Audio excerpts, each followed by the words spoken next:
Kita punya hati. Hati itu memiliki beberapa fungsi. Fungsi yang pertama, mahallu nadhari Rabbi, tempat melihatnya Allah dan menilainya. Allah melihat hambanya bukan dari postur tingginya. Allah tidak melihat hambanya dari warna kulit. Allah tidak melihat hambanya dari pakaiannya yang mewah.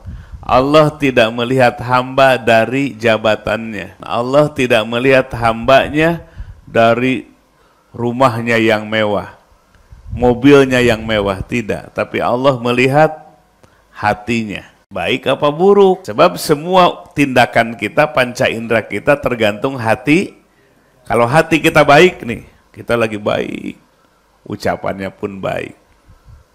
Tapi kalau hati kita lagi kesel, ucapannya gimana? Buruk, jorok, ya binatang segala disebut.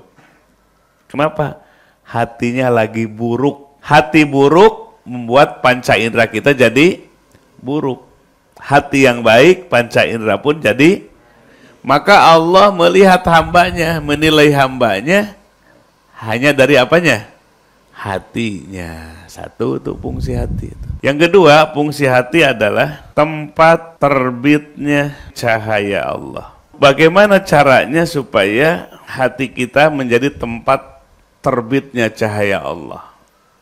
Jadi ini cahaya Allah ibarat nur ya, masuk ke dalam hati.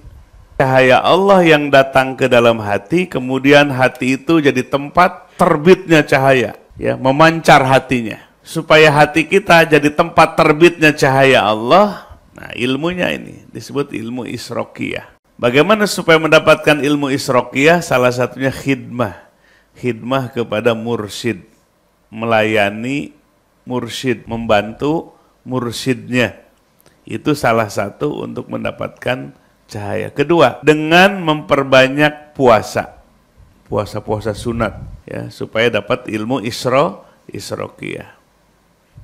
Yang ketiga, menjaga hati dan panca indera kalau ingin dapat ilmu israqiyah. Yang keempat, istiqomah melaksanakan wiridnya untuk mendapatkan ilmu yang masuk ke dalam kategori israqiyah. Kalau dapat ilmu israqiyah, maka hati kita disinari cahaya Allah, kemudian cahaya itu terbit, menyinari pikiran kita, menyinari langkah-langkah kita. Nah, itu yang disebut ilmu israqiyah.